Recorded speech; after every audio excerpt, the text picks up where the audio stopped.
One of the significant things about the present revolution of the Negro people in America is maybe the fact that for the first time there is genuine communication between Negroes and whites.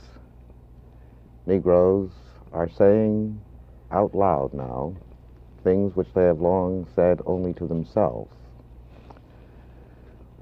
Probably one of the most articulate, passionate, and clear communicators to the American conscience is my guest, James Baldwin. James Baldwin's name is known throughout America for saying so passionately, and so clearly, and with such grace and style what every Negro has long known and has long felt.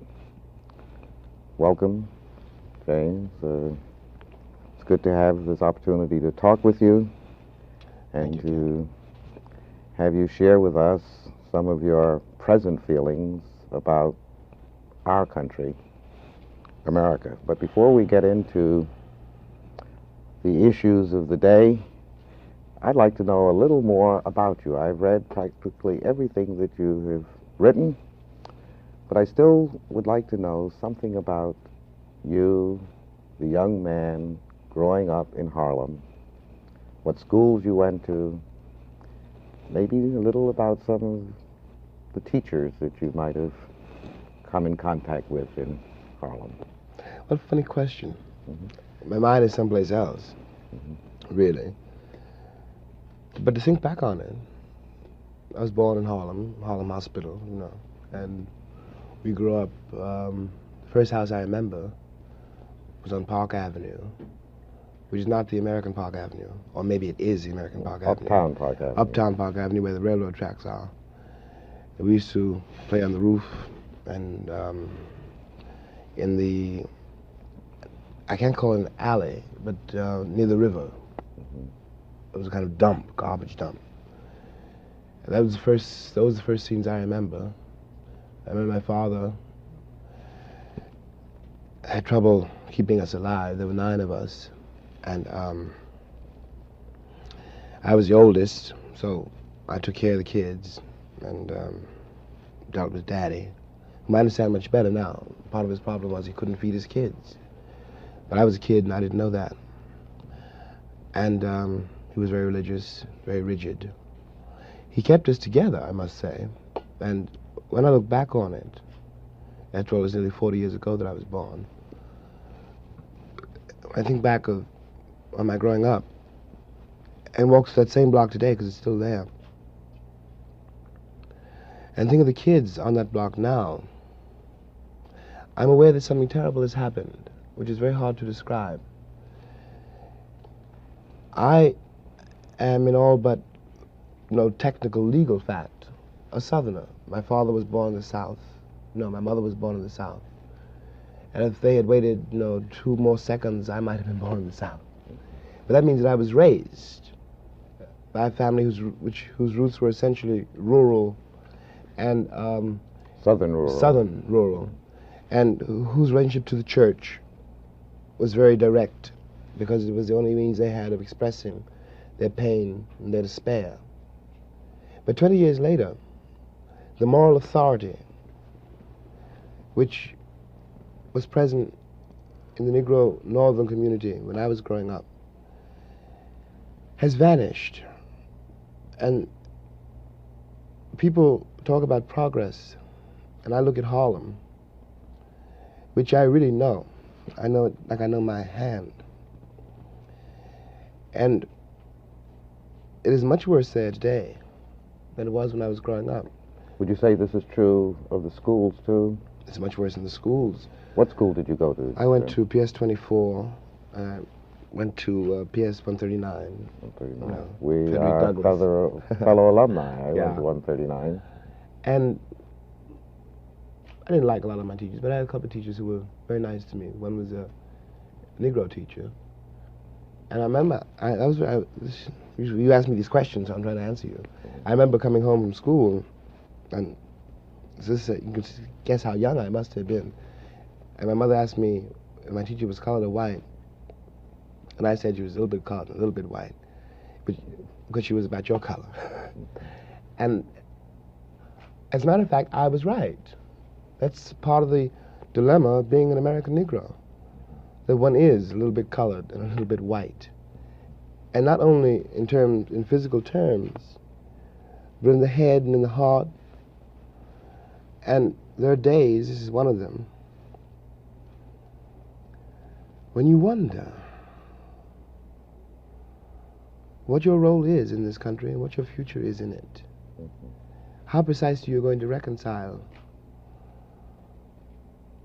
yourself to your situation here, and how you're going to communicate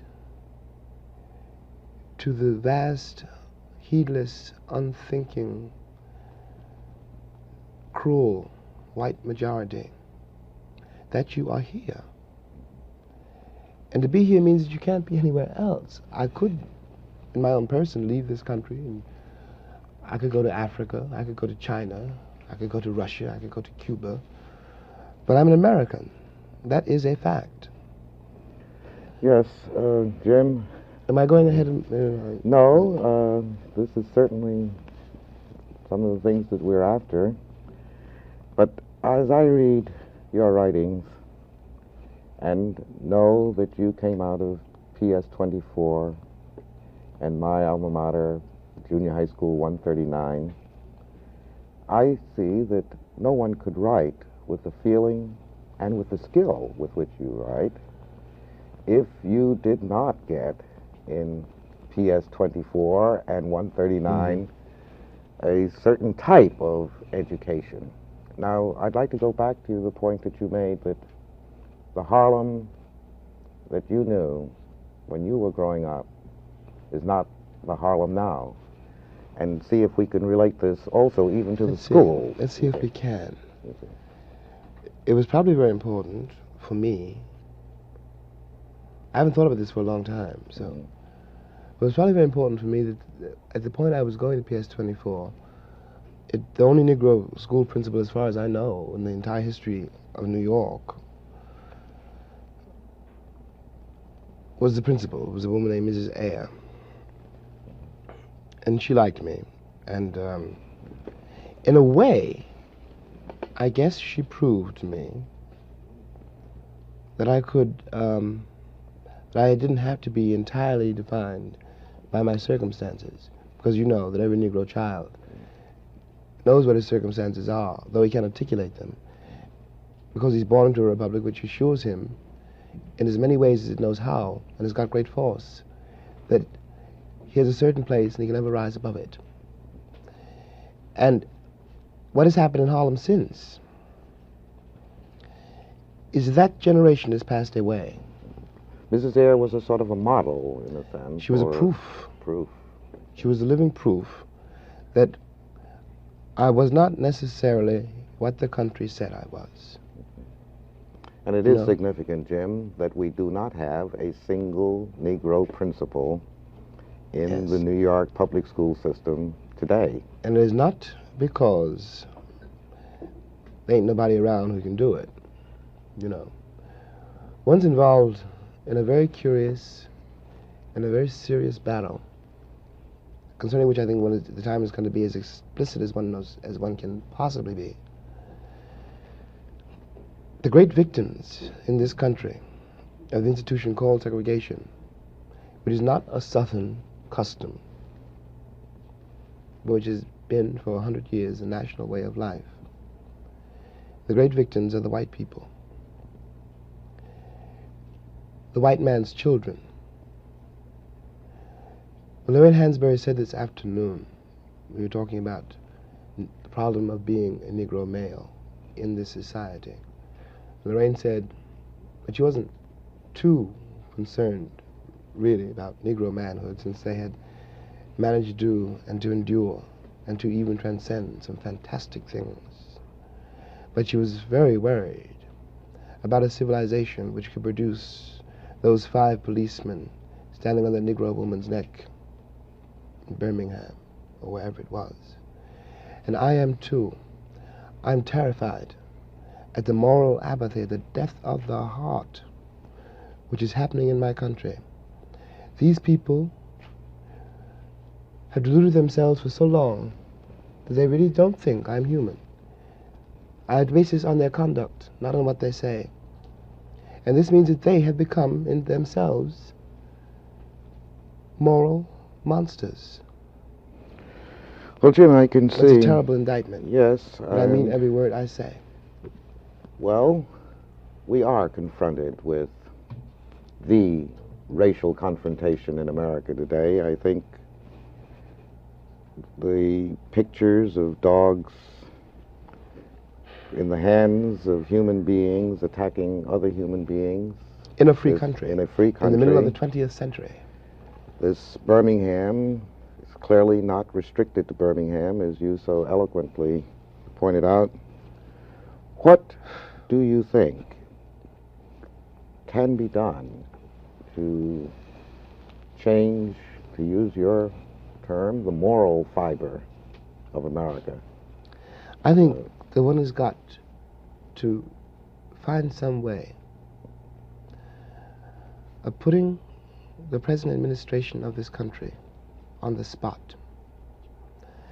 One has got to force somehow from Washington a moral commitment, not to the Negro people, but to the life of this country. It doesn't matter any longer, and I'm speaking for myself, for Jimmy Baldwin, and I think I'm speaking for a great many other Negroes too. It doesn't matter any longer what you do to me.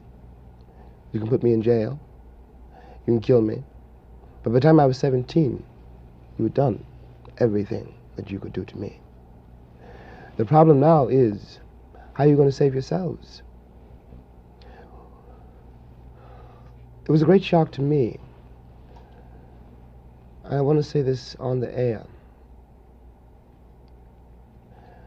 The Attorney General did not know. You mean the Attorney General of the United States? Mr. Robert Kennedy. Didn't know that I would have trouble convincing my nephew to go to Cuba, for example, to liberate the Cubans in defense of a government which now says it is doing everything it can do, which cannot liberate me. Now, there are 20 million people in this country, and you can't put them all in jail. And I know how my nephew feels. I know how I feel. I know how the cats in the barbershop feel. A boy last week who was 16 in San Francisco told me on television, thank God we got him to talk, maybe somebody will start to listen. He said, I got no country, I've got no flag. Now he's only 16 years old. And I couldn't say you do. I don't have any evidence to prove that he does. They were tearing down his house because San Francisco is engaging, as most northern cities now are engaged, in something called urban renewal, which means moving the Negroes out. It means Negro removal. That is what it means. And the federal government is an accomplice to this fact. Now we're talking about human beings. There's not such a thing as a monolithic wall or some abstraction called the Negro problem. These are Negro boys and girls who at 16 and 17 don't believe the country means anything that it says and don't feel they have any place here on the basis of the performance of the entire country. But now, Jim... No, am I exaggerating? No, I certainly could not say that you're exaggerating. But there is this picture of a group of young Negro college students in the South coming from colleges where the whole system seemed to conspire to keep them from having courage, integrity, clarity, and the willingness to take the risk, which they have been taking for these last 3 or 4 years. Could you react to the student nonviolent movement, which has made such an impact on America, which has affected both Negroes and whites, and seemed to have jolted them out of the lethargy of tokenism and moderation. How do you account for this? Yeah. Well, of course, one of the things I think that happened, Ken, really, is that in the first place, the Negro has never been as docile as white Americans wanted to believe. That was a myth. We were not singing and dancing down the levee. We were trying to keep alive. We were trying to survive a very brutal system. The Negro has never been happy in his place. What those kids, first of all, prove, they prove that. They come from a long line of fighters. And what they also prove, I want to get to your point, really. What they also prove is not that the Negro has changed, but that the country has arrived at a place where it can no longer contain the revolt. It can no longer, as it could do once, let's say I was a Negro college president, and I needed a new chemistry lab. So I was a Negro leader. I was a Negro leader because the white man said I was. And I came to get the new chemistry lab. Please, sir. And the tacit price I paid for the chemistry lab was to control the people I represented. And now, I can't do that. When the boy said this afternoon, we were talking to a Negro student this afternoon who has been through it all, who's half dead, who's about 25. Jerome Smith. And that's an awful lot to ask a person to bear. The country sat back in admiration before those kids for 3 or 4 or 5 years and has not lifted a finger to help them. Now, we all knew, I know you knew and I knew too, that a moment was coming when we couldn't guarantee, that no one can guarantee, that it won't reach the breaking point, you know. You can only survive so many beatings, so much humiliation, so much despair, so many broken promises, before something gives. Human beings are not by nature nonviolent. Those children had to pay a terrible price in discipline, in moral discipline, and in an interior effort at courage, which the country cannot imagine, because it still thinks Gary Cooper, for example, was a man. And I mean his image. I have nothing against him, you know, him. You said something that you cannot expect them to remain constantly nonviolent. No, you can't. You can't. And furthermore, there were always, these students that we're talking about, a minority. The students we're talking about, when I was in Tallahassee, there were some students protesting. But there were many, many, many, many more students who had given up, who were desperate, and whom Malcom X can reach, for example, much more easily than I can. What do you mean? What Malcom tells them, in effect, is that they should be proud of being black, and God knows that they should be. And that's a very important thing to hear in a country which assures you you should be ashamed of it. Of course, in order to do this, what he does is destroy a truth and invent a history. What he does is say, you're better because you're black. Well, of course, that isn't true. That's the trouble. Do you think that this is an appealing approach, and that the black Muslims, in preaching black supremacy, seek to exploit the frustration of the Negro? I don't think, put it as simply as I can, and without trying now to investigate whatever the motives of any given Muslim leader may be, it is the only movement in the country which we can call grassroots.